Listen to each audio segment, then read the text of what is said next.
Good morning students, welcome in mathematics class. तो आपने देखा कि पिछले वीडियो में मैंने आपको बताए थे चतुर्थांश। कितने चतुर्थांश होते हैं हमारे पास में? 4 चतुर्थांश होते हैं। कितने चतुर्थांश होते हैं? 4। ठीक है ना। तो देखिए आज हम आगे बात करेंगे बेटा। तो हमारा टॉपिक चल रहा है ट्रिग्नोमेट्री के अंदर क्वाड्रेंट। क्या? क्वाड्रेंट, यानी कि हम बातें कर रहे हैं बेटा चतुर्थांश के बारे में। हमारे पास में कितने चतुर्थांश होते हैं? देखिए हमारे पास में चतुर्थांश होते हैं 4।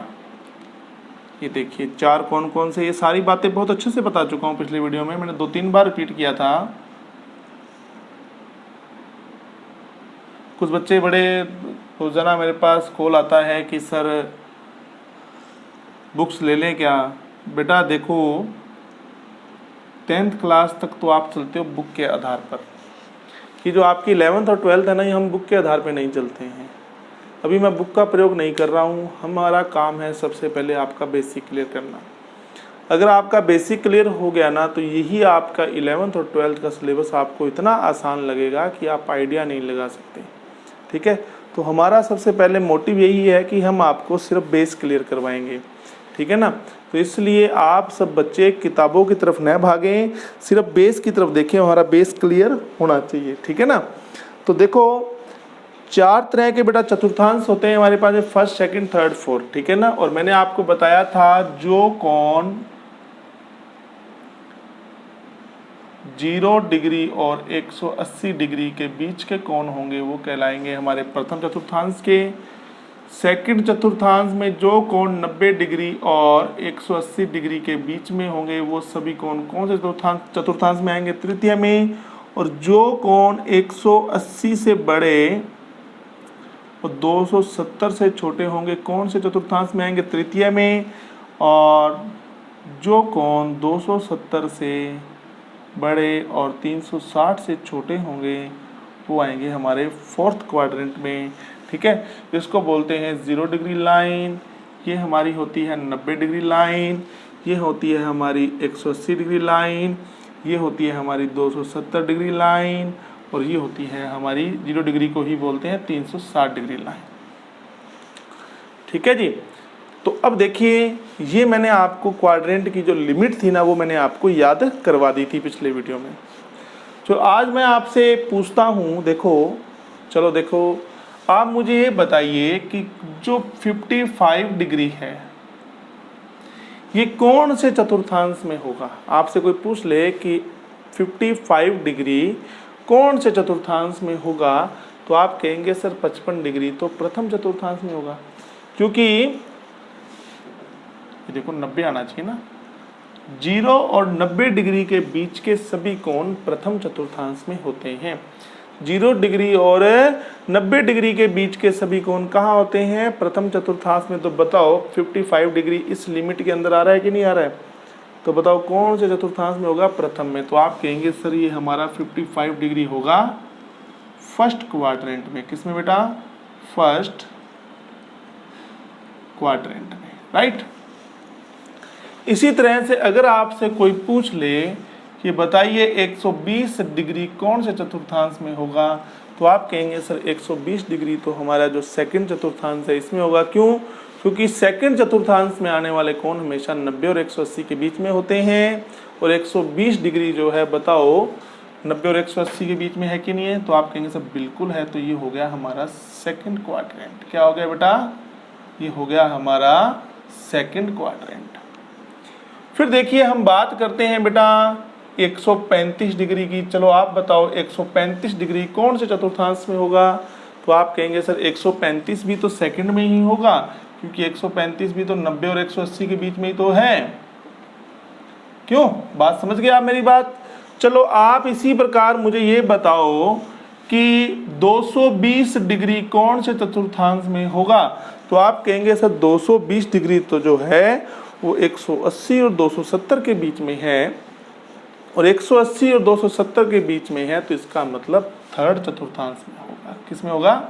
थर्ड में। अगर इसी तरह से मैं आपसे पूछ लूं बताइए 330 डिग्री कहाँ होगा, तो आप कहेंगे सर 330 डिग्री हमारा फोर्थ क्वाड्रेंट में होगा। किस में होगा? फोर्थ क्वाड्रेंट में। ठीक है।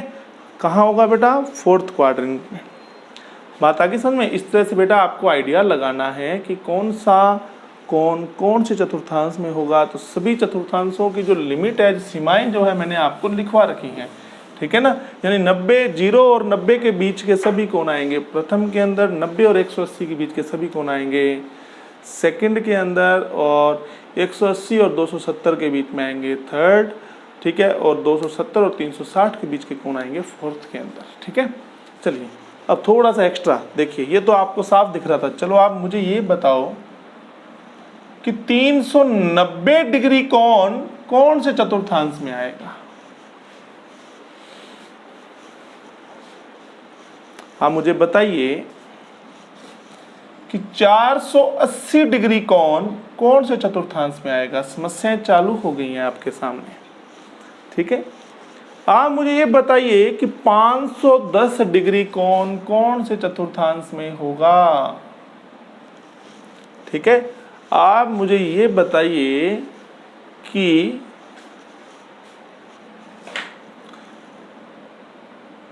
570 डिग्री कोण कौन से चतुर्थांश में होगा? ठीक है, तो आप कहेंगे जब आपके पास में कोण, देखो एक चक्कर जब आप पूरा करेंगे ना, एक चक्कर वापिस यहाँ पहुंचेंगे, तो एक चक्कर कितने का होता है बताओ आप? 360 डिग्री। फिर एक चक्कर और पूरा करेंगे तो कितना हो गया टोटल? यहाँ जब पहुंचेंगे 720। तो इस तरह से बेटा आपको राउंड बनाने हैं, ठीक है। अभी हम बात कर रहे हैं 360 से बड़े कोणों की। तो देखो जब आपके पास में 360 से बड़े कोण आ जाएं तो आप क्या करेंगे? उन कोणों में से 360 के गुणजों को माइनस करना प्रारंभ कर देंगे। तब तक 360 के गुणज आप माइनस करते रहेंगे जब तक दिया गया कोण 360 से छोटा ना हो जाए, ठीक है। चलिए अब ये 390 है, इसमें से कितना घटाओगे आप? 360, ठीक है। 360 घटाने पर आपके पास 30 डिग्री बच गया। यानी 360 के गुणज आपको घटाने हैं। 360 का प्रथम गुणज होता है 360 स्वयं, देखो इधर 360, फिर 2 से गुणा करेंगे 720, फिर 1080, याद कर लीजिए आप, ठीक है ना। 1080 हो गया, फिर उसके बाद में 1440, फिर 1800, फिर 2160, फिर 2520। इस तरह से बेटा ये 360 के गुणज हैं। हर बार जरूरी नहीं है कि जो लिमिट आपके सामने दी गई है उसी में से कोण पूछा जाए। कोई आपसे पूछे बताओ कि 240 डिग्री कहाँ होगा, तो आप देख के बता दोगे सर 180 और 270 के बीच में होगा। मज़ा तब आएगा जब आपको कोण दिए जाएंगे 360 से बड़े, और जब 360 से बड़े कोण आपको दे दिए जाएं तो आपको उन दिए गए कोणों में से 360 के गुणजों को माइनस करना होगा। ये आपको देखना होगा, इतना गुणज उसमें से माइनस करना है कि जो शेष बचे ना वो 360 से छोटा बचना चाहिए। तो मैंने जैसे ही इसमें से पहला गुणज यानी 360 घटाया तो 30 डिग्री बच गया। तो बताओ ये 30 डिग्री कहाँ होना चाहिए? तो आप कहोगे सर प्रथम में। बस ऐसे करना है। 480 में से मैंने 360 घटाया तो 120 बच गया। तो बताओ बेटा 120 कहाँ होना चाहिए? लो तो अब तो बता सकते हो ना इजीली। ऐसे 360 के गुणज माइनस करके बताना है आपको। यहाँ से घटाइए तो आप कहेंगे सर यहाँ से 360 घटाएंगे तो 150 बचेगा। बताओ 150 कहाँ होगा? फर्स्ट के अंदर। 570 में से बेटा 360 घटाओगे तो आप पाएंगे बेटा 210 आएगा, और 210 कहाँ होगा? तृतीय के अंदर। इस तरह से जरूरी नहीं है कि इतना ही आए, आपके पास और बड़े कोण आ सकते हैं। 750, ठीक है ना, 750 आ गया, और 840 ऐसे। अब इन दोनों के बारे में बताओ। अब आपको साथ 750 आ गया तो 750 में से कम 360 के 2 गुणज आपको घटाने पड़ेंगे। यानी 360 का जो दूसरा गुणज है बेटा वो हमारे पास में 720 है। तो 720 घटाएंगे तो 30 बचेगा ना, और 30 बताओ कौन से चतुर्थांश में होता है? बताओ आप, प्रथम में होता है। 840 में से जब आप 720 घटा देंगे तो बेटा बताइए आपके पास में कितना रह जाएगा? 120 रह जाएगा ना। और बताओ ये 120 कहाँ होता है? द्वितीय चतुर्थांश में होता है। आपसे अगर मान लो पूछ लिया जाए कि बताइए कि 1500 डिग्री कौन से चतुर्थांश में होगा? कितना बेटा? 1500 डिग्री कौन से चतुर्थांश में होगा? तो आप कहेंगे सर हमसे पूछा गया है 1500 डिग्री। 1500 डिग्री के लिए बताओ 360 के कितने गुणज घटाने पड़ेंगे? 4 गुणज, यानी चौथा गुणज यानी कि 1440 घटाना पड़ेगा। और 1440 1500 में से घटाया कितना बच गया? बोलो 60 डिग्री। क्या 60 डिग्री के बारे में आप नहीं बता सकते कौन से चतुर्थांश में होगा? आपको होगा सर प्रथम में होगा, ठीक है ना। तो इसलिए आप 360 के गुणज याद रखिए। पहला गुणज होता है 360 स्वयं, दूसरा गुणज होता है, ठीक है, 360। देखो 360 की टेबल याद होनी चाहिए आपको। दूसरा गुणज 720, तीसरा 1080, चौथा 1440, फिर 1800, 2160, 2520, यहाँ तक अपना काम चल जाएगा, ठीक है। जब भी 360 से बड़े कोण आपके सामने आते हैं तो उसमें से 360 के गुणज को जितना संभव हो पाए, जितना बड़ा गुणज संभव हो पाए उसमें से घटा दीजिए। पर इतना गुणज उसमें से घटाना है कि जो शेषफल बचना चाहिए ना, वो क्या बचना चाहिए? 360 से छोटा। अब मान लो मैंने आपसे 1500 डिग्री पूछा था।